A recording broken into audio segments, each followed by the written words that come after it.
Don't be a turd. As a private investigator, as a process server, my brothers and sisters in security, especially though I want to talk to private investigators today, just don't be a turd. I'm Larry Kaye with ShadowAnyone.com and the creator of the Investigator's Ultimate Guide series, which is premium private investigator training from someone who's been there and done that. I want to go back, though, to some real fundamentals today. And, as you get a little older, not old guy, but a little bit older, you like to think, you tell yourself, well, there was a time when you could just tell someone, don't be a turd, and that was enough. They understood. But I'm going to spell it out a little bit to you, what I believe a TURD is as a private investigator or process server. And also, I'm going to give you 4 antidotes to this, keys to success in this line of work. Now, when I say TURD, I mean T-U-R-D. The T specifically stands for Tardy, and that sounds so quaint that, don't be tardy, don't be late. But this is so fundamental, and you would be surprised how much this can affect your business and your life. We've moved to something with cell phones that we now call soft time. This idea that you can just text ahead, I'm running 5 minutes late, I'll be there shortly, that type of thing. But being on time, being prompt, especially with clients, is vitally important. It says a lot about who you are. And if you're dealing with a potential client, and especially some professionals, you think about that, the people who have the money to hire you, or law firms, when you say you're going to show up, show up. Being late is not acceptable. Take that another step further to say surveillance. And that can be the difference between success and failure right from the jump. If you're where you're supposed to be, where you say you'll be on time, that makes a difference. I've shared with you before, one of the tricks that I like to do is show up a little bit early for surveillance. And I would say, at least 15 minutes, maybe a little bit more than that. I've talked about this before. And I can give you case studies, examples. One in particular, I just remember so clearly. I showed up earlier than the client wanted me for surveillance before they were going to pay. They were going to pay for me to be there at 3 o'clock in the afternoon at a hotel where they thought a woman thought her husband was going to be. I showed up. I wanted to be a little earlier than this, but I just barely got there at 2:45, just 15 minutes early. And as I pull into the parking lot of the hotel, I see the subject pulling into the hotel. I can barely swing around and get parked to where I can put up the video camera, and he meets up with this blonde woman, gives her a kiss, and they go into the hotel. Or no, I'm sorry, they didn't go into the hotel. They got into his car and then drove off. And I couldn't even catch up with them. They were moving so fast. But think about it. 10 minutes before the surveillance was supposed to start, the whole thing was over.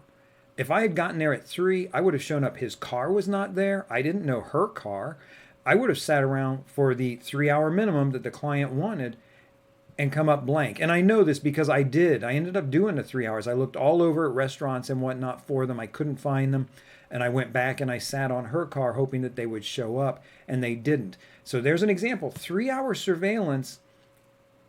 If I had been tardy, and in this case, just even on time, I would have missed everything. Had to go to the client and say, I got nothing and I need my $200 or whatever it was for the 3 hours, right? As it was, being on time and being even a little bit early, the client was very happy. When she saw her husband in the hotel parking lot kissing a blonde woman, you got to be kidding me. That was it. It was over at that point. I had been successful. So don't be tardy, be prompt, be on time. The U in TURD, the U, don't be underachieving. Be in the top 10% of your field.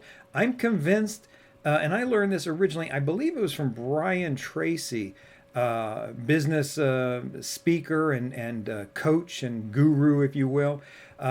He's used the number top 10%. I kind of tend to believe that's where I've fallen. You've got to be in the top 10% of your field. Being an underachiever is not going to cut it. If you want financial success, certainly top 10% of your field. You don't got to be the top 1%. That's very difficult. That's very challenging. To get to that level, to be that kind of world-class expert, difficult. To be in the top 10%, honestly, not that hard. because look around at everybody else. You've got the old timers who've been in the business forever and they've gotten a little bit slack. They're not answering the phone like they should. They're not returning phone calls like they should. Maybe they're not getting out and doing that pre-surveillance reconnaissance work that's going to give them success on surveillance. You get new guys and gals getting into the field and they just don't know. They don't understand the importance of doing reconnaissance before surveillance. They don't understand the importance of having maybe their own particular website. They're trying to run their whole business off of social media, that type of thing. So be in the top 10%. Don't be an underachiever. Don't be a turd. The R is resentful. Don't be resentful. Don't look at what other people are doing and be jealous or petty about it. Don't try to cut them down, make out that they're not as good as they say they are.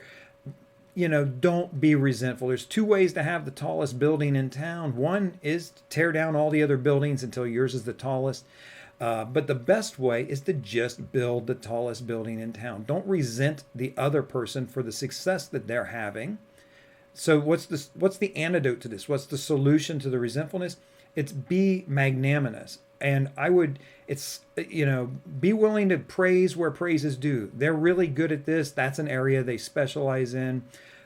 Whatever it is that you can say that's nice about that person.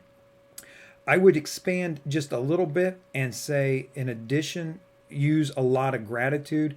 Really be grateful for what you have, the skills, the knowledge, the equipment. Maybe you're not too thrilled about the vehicle you have for surveillance. You'd love to have a quote unquote surveillance van, but you're just not there yet.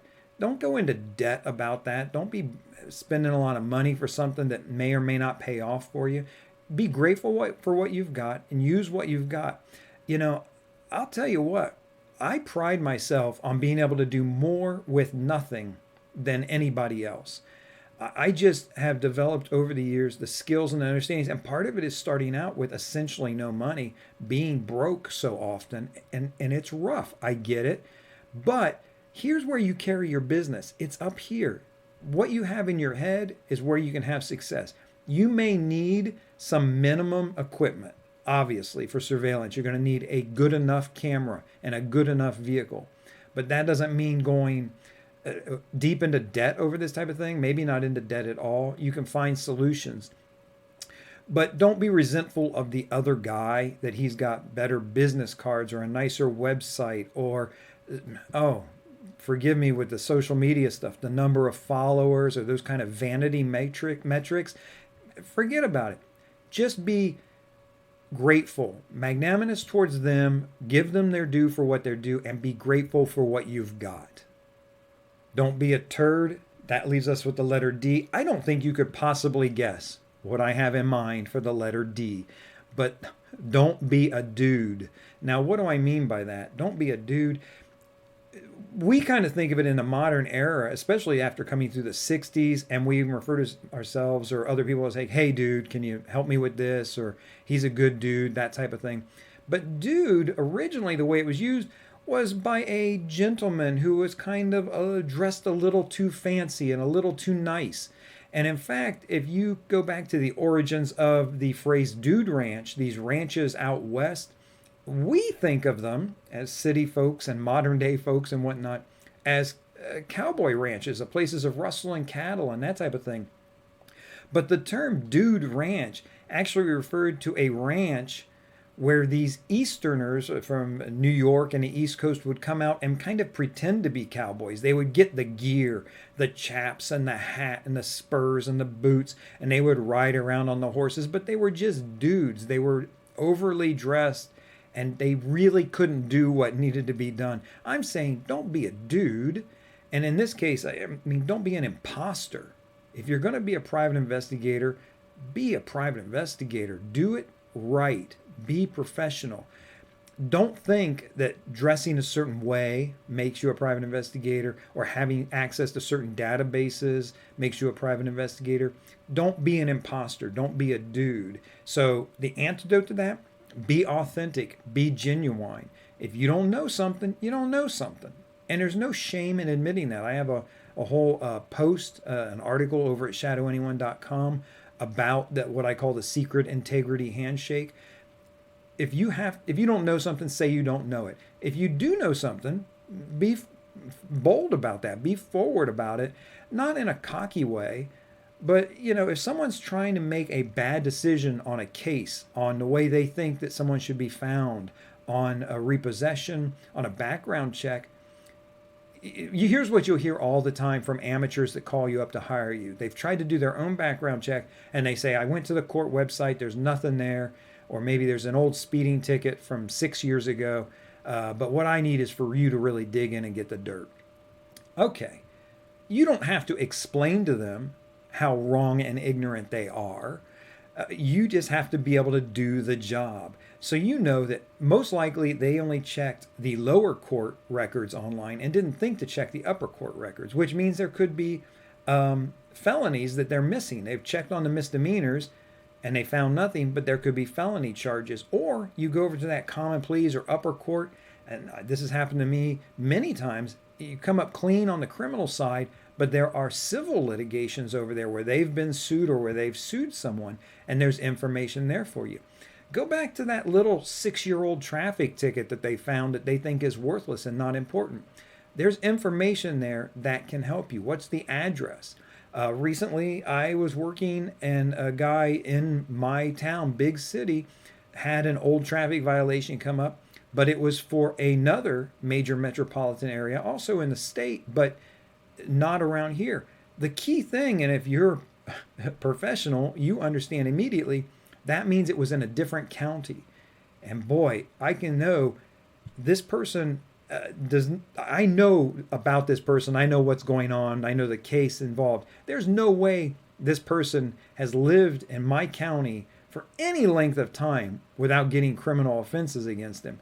But I see that old address and immediately know I got to go check other counties. And sure enough, you go back there and there's that laundry list. And just about the time the criminal complaints drop off in that county, boom, that's when you see that he moved to this county.